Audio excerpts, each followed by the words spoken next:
I'm sure quite a lot of you are curious as to what's happened with the departure of Zia Youssef. Some will see it as a positive move, some will see it as a negative. I personally think it's a loss. I'm with Nigel on that because I think he's done a lot of work that the public never really get to see.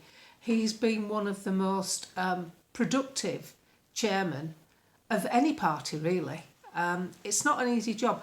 Really, what the party chairman should do is protect the party. So if there's any flack going, like with Rupert Lowe, for instance, the leader, the guy who does the good stuff, Nigel, who does the promotion of the party, they should be protected by the chairman or vice chair. They should be doing the media interviews to keep the flack away from the guy doing the good stuff. That's how you do it in a business. Your complaints department isn't run by a salesman, is it? So it's easy to understand. The best way to understand a political party is to think of it as a business. And it has to earn some money to pay for promotions and to pay for rosettes, leaflets and other stuff, and wages for administration. Zia's been particularly good and instrumental the sort of protocols they need to implement Doge. It's his people that's been brought in to do it. And they're good.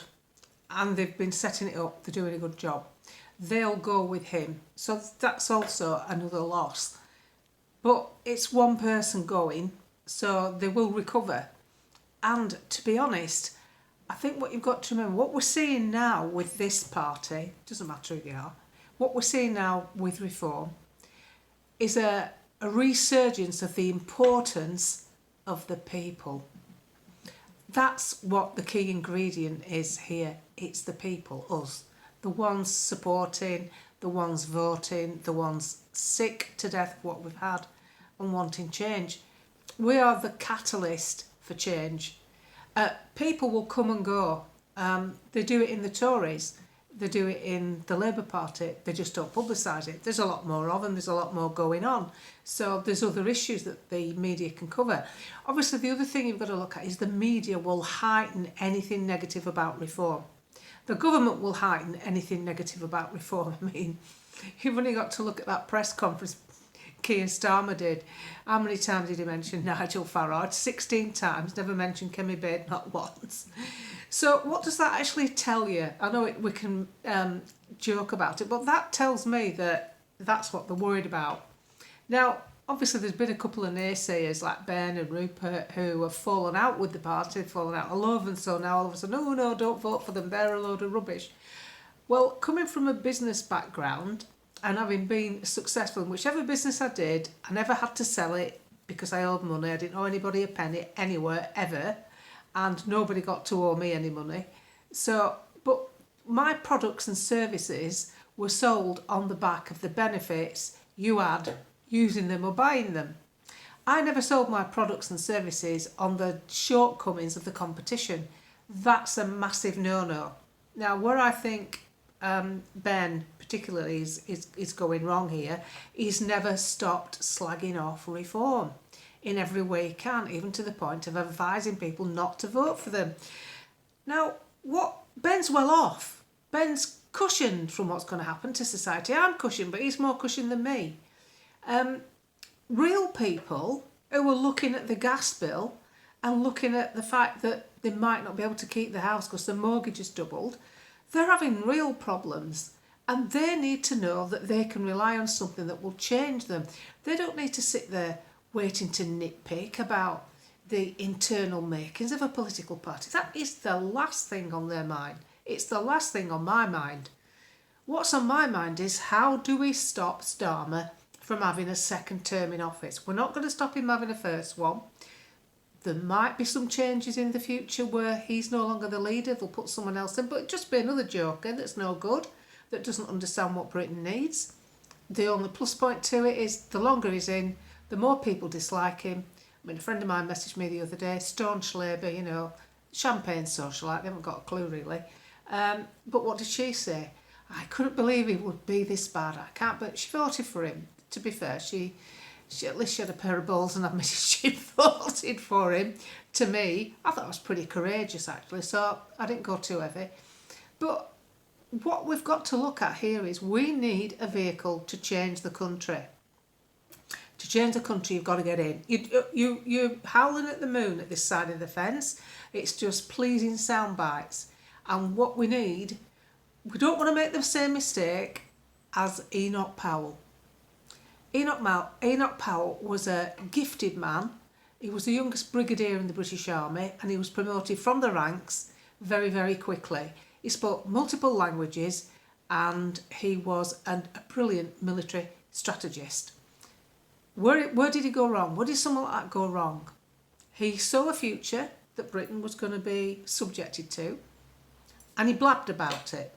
He made a speech that's been cannibalised and basically used as a weapon against conservatism. And that was his downfall. That's all he's remembered for. He's remembered for a speech. Now, think of it another way. Imagine having that insight, what he saw that would happen to this country. Imagine having that insight and keeping your trap shut.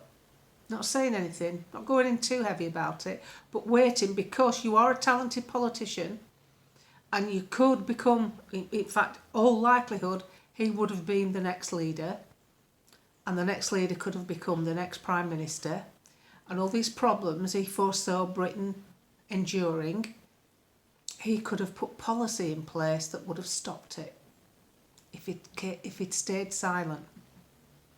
We all know what's wrong with the country, and we all know what we want to happen to the country. But I think a massive mistake is to start saying it now. There's only two sorts of people saying it now. People who know that what they're saying cannot be done, and people who are dreaming. So the best way to do it is to, I think the old saying is, keep your powder dry and wait till you get a power base. And don't go in too heavy on different subjects. So you've got a new party with 5 MPs again. You know, they went down to 4 and they've now got 5. And they've got all these councils to run. And they're going to be implementing things that haven't been done with councils before. They're being more transparent. They're communicating with the public. Lots of councillors are now putting things on social media so you can follow what the council's doing. Have you had that before? No, you usually have these faceless council accounts that just put limited information out, that never respond to you, that don't care what your feedback is. The difference is these councillors are looking at your feedback when you say things, obviously not insults, but when you say, no, well, that won't work because I live here. You've got to be proactive in your own existence. And the best place to start this pushback is locally, in your own constituency, where you live. The councils organise your day-to-day life. They organise your bins, they organise your education, they organise your transport facilities. They're organising your day-to-day life, your infrastructure. So it's important to communicate back to them what you want from that. Now, we've got a party who's prepared to listen now. It's the first one we've had. And I'm not swayed by things like Robert Jenrick, who is coming across as the hard man of politics and is doing all these videos, which he has to pay for through his expenses, by the way. And Robert is saying all the right things. He's very convincing. I listen to him and think, yeah, that's right. I can't not agree with him. But what I'm not swayed with, because once bitten, twice shy, is, yeah, but this isn't new knowledge, is it? This isn't something new they've just discovered. Oh, Britain needs to deport these people and it needs to stop letting these people in. And we need to show a play of force where the migrants are concerned, crossing the channel. We knew this for years. We've known for years. So why are you talking about it now? Why didn't you talk about it when you were in? Why didn't other politicians talk about it when you were in? Where are all the other Tories that are going to back up this fleet of good do-gooders? Because there only seems to be him doing it. So I'll never be swayed again with the Tories. They've had me once when I volunteered for Vote Leave. They won't get me again because I won't waste my time on them. And what I want from this, I want to survive intact. I want to own my own home, as I do. I want to go to places I want to go to, drive what car I want to drive, see the people I choose to see, and I don't want my eventual life being handed over to a government who's so incapable, the only way they can create money is to take it off you in bigger lumps, because that's what they're doing. Now, this government will tell you that immigration's good for Britain, but I'm going to pick holes in that because a lot of countries that told their people immigration was good for the country are now paying for people that they invited in to leave. For instance, in Sweden, they're giving people the equivalent of £25,000 each to leave Sweden and go back to whichever country they came from. So if you're coming from Somalia and you're a family of 6, it's not unusual, and you get £25,000 per head, you're going back to your country like a lottery winner. And people are taking them up on it. That might sound generous, and it rubs a bit, doesn't it? Giving them money to go. They have to relinquish the citizenship and get gone, so they can't come back again. It's actually cheaper in the long run than keeping them. Out of the immigration that comes to Britain, only 12% what you would call skilled labour. The rest of them are unskilled or a drain on the state. So, in effect, the ones that come that are skilled don't earn enough money to make up for the ones that are taking it off the state. So it's a negative impact. It's not a positive impact. And we're doing this in massive figures. And these are the ones they know about. There's thousands of people that are working on the black in car washes, sweatshops, takeaways that they don't know about. They can't keep track of. Yes, these same people can turn up at A&E and use all the stuff, but we don't know where they're living or what their names are, so we can't take any money off them to pay into the system that they're using. A lot of violent crime is done by people who have been imported into this country legally and illegally.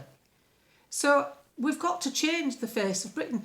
They won't seem to accept that this multicultural plan they had is a failure.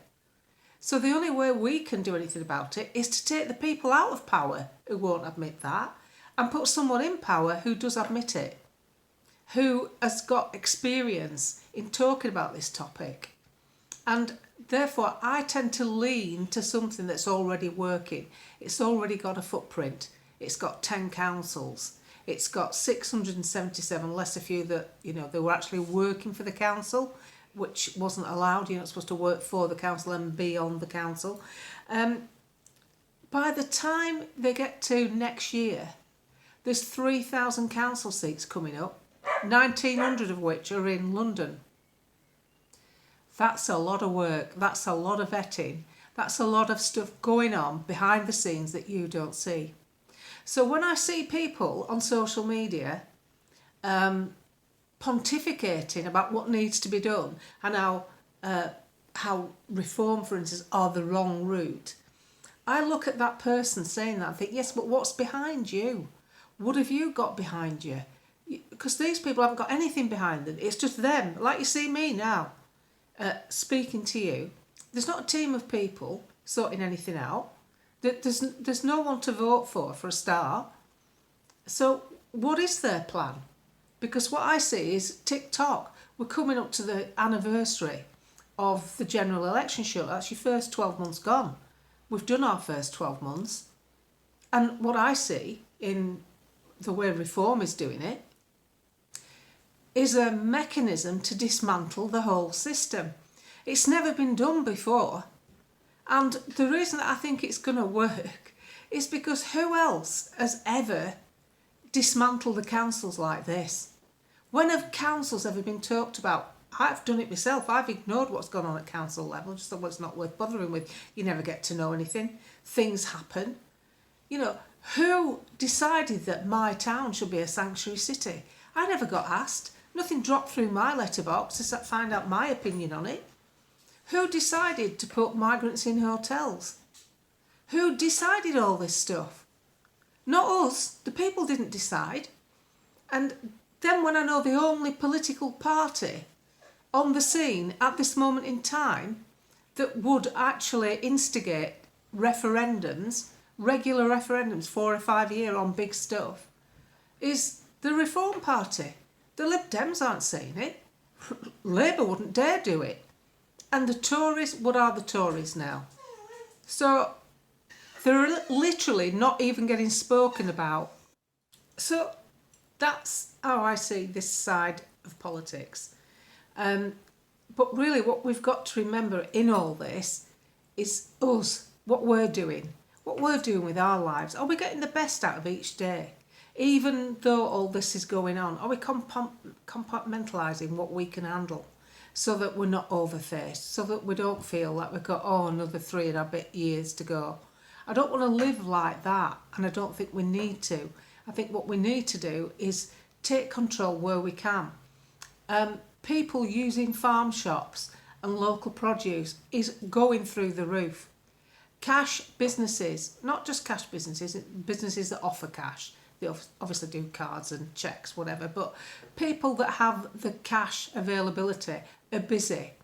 People want to be in control of their own lives. People are showing this. They don't want to be fed processed food from the supermarkets. It's on the wane. People don't want to be forced to have halal meat because 3% of the population want it. So the supermarkets, they don't really care about it. They're just doing it because they want that share of the profit. So it's up to us to be proactive and avoid supermarkets. Tell them when you're in. So, well, I've stopped buying this from you because you're supporting X. Arla, typical example with the milk. The product's getting left on the shelves. Another thing I came across this week. Bill Gates, can you believe it? Bill Gates had done a deal where this chemical coating's been painted on food to make it have a longer shelf life. And Tesco and Asda have been trialling it. Did you know about that? And even on organic food in America. So who the hell is this Bill Gates? This isn't so that you're getting some extra benefit from it. This is so it looks nicer on a shelf. Well, let's just have some wholesome food, eh? So farm shops are a really massive, massive thing in this country and other countries right now, because you're getting straight to source. You're getting meats, cooked meats, vegetables, fruits, yogurts, milks that that you can drink without all these additives. So the reason these places are busy is because people have changed their mind. They've decided to take more control. And the more control we have, the better we will live. We have control of our shopping, we have control of our social life, we have control of our work life, we have control of where and when we spend our money, and we want to keep it like that. We don't want to be told when we can spend our money and that our carbon footprint we've used into it because we had 2 steaks this week, so we can't drive to Blackpool. Do you want to live like that? Because that's what these crazy sods are doing. So we have to fight back all the time, and the best way to fight back is stuff they can't keep hold of. Imagine ants running across your patio and somebody said, right, you've got to pick them off one at a time. You couldn't catch them because there's too many of them. Well, we're the ants. There's too many of us. So if we keep behaving like this, they can't catch us, because, it's like the digital ID that they're attempting to roll out. They're now encouraging you to use the NHS app again. People aren't using that NHS app. People are suspicious of it. We don't want more automation in our health service. We want more doctors, nurses and beds. That's what we want in the health service. We want real people. We don't want automated. You're basically shutting a generation of people out, because a lot of people over 80 don't have internet. They don't have apps on their phone. So what are they supposed to do? This is a section in time where we're being excluded from our own decision making, and we have to push back to let them know we're not having it. We're just not having it. We're not complying. And so many people, it doesn't matter what party political persuasion they are, there's a lot of people. I got told by a manager of a farm shop, 2 teachers came in, they don't agree with what's going on in schools and what's being taught, so they try and steer away from it. They're using a farm shop, they're using cash. These are teachers, would-be Labour voters. So there's a lot of people out there that don't want what's happening to this country, and we push back the best way we can with choice. That's one of our main weapons. We keep making our choices. Keep making those choices. Keep showing people that, a guy told me he was in a cafe and he went to pay and he got a £20 note out, and she said, oh no, we only do cards. And he said, well, I haven't got a card. And so they had to take the cash off him. He forced them into taking the cash. It was probably a bit embarrassing for him at the time, but he did it. And, you know, it's making those little stands that do actually make a difference. So don't forget, this is not a news channel. But if you do want to know a little bit more about what's going on, then obviously you can tune in most days. I do have the odd day off, and I do read your comments. Remember that. If you want to communicate with me, put it in the comments because I read them. Try and click one of those love art things, or is it a thumb up on here? So that you know I've seen your stuff, because I don't want you to think you're talking to yourself either.